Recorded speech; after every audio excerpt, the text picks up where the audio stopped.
Hallo und herzlich willkommen. Ich freue mich, dass du heute wieder dabei bist.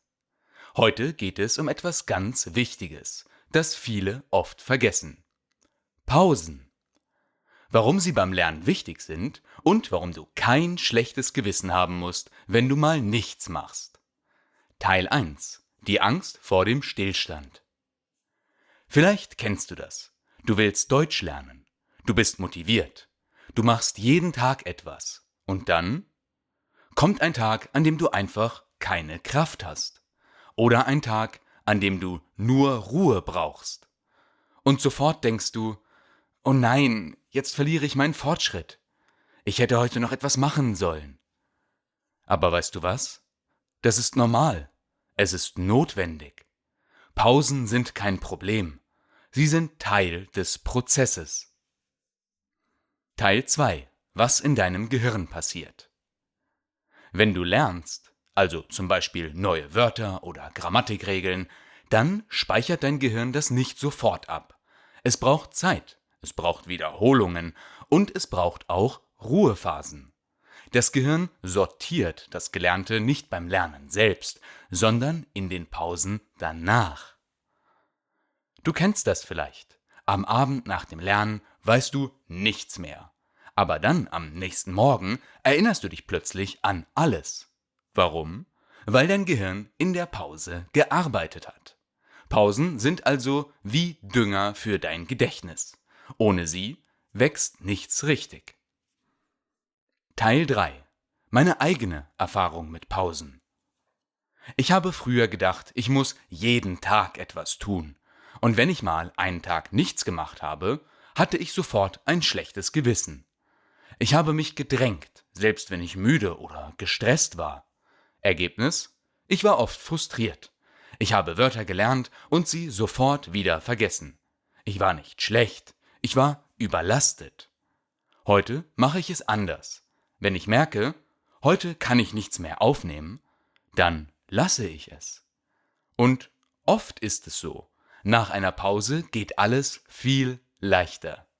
Ich verstehe mehr, ich erinnere mich besser, ich habe wieder Lust. Teil 4. Gute versus schlechte Pausen. Nicht jede Pause ist gleich. Hier ist der Unterschied. Gute Pausen: Du entscheidest bewusst, heute nichts zu tun. Du gönnst dir Ruhe ohne Schuldgefühle. Du vertraust darauf, dass dein Gehirn trotzdem arbeitet. Eine schlechte Pause: Du machst nichts, aber hast dabei ständig ein schlechtes Gewissen. Du denkst, ich bin faul oder ich verliere Zeit.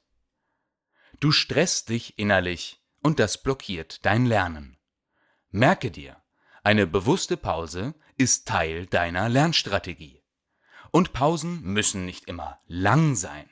Schon ein freier Nachmittag, ein Spaziergang ohne App oder ein Tag mit Musik statt Grammatik kann Wunder wirken.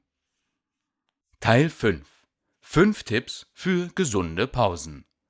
Hier sind ein paar Tipps, wie du Pausen sinnvoll in deinen Lernalltag einbauen kannst.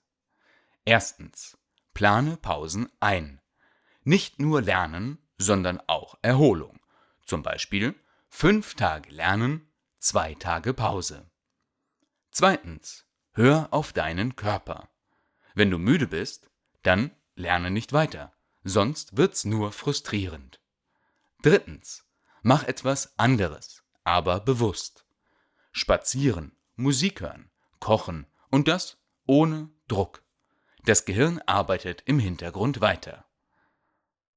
Viertens. Sprich mit dir selbst freundlich. Sag nicht, ich bin faul, sondern ich lade meine Energie wieder auf. Fünftens. Vertraue auf Langfristigkeit.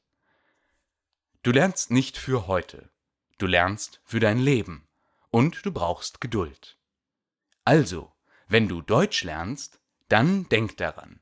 Du musst nicht immer aktiv sein, um besser zu werden. Manchmal ist Pause machen das Klügste, was du tun kannst. Was denkst du über Pausen? Hast du manchmal ein schlechtes Gewissen, wenn du nichts machst? Oder hast du schon gemerkt, dass Pausen dir sogar helfen?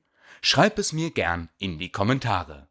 Wenn dir diese Folge gefallen hat, dann gib mir einen Daumen hoch, abonniere den Kanal und schau auch bei den anderen Folgen vorbei. Bis dahin, bleib geduldig, bleib freundlich mit dir und gönn dir Pausen, die du brauchst. Tschüss und bis bald.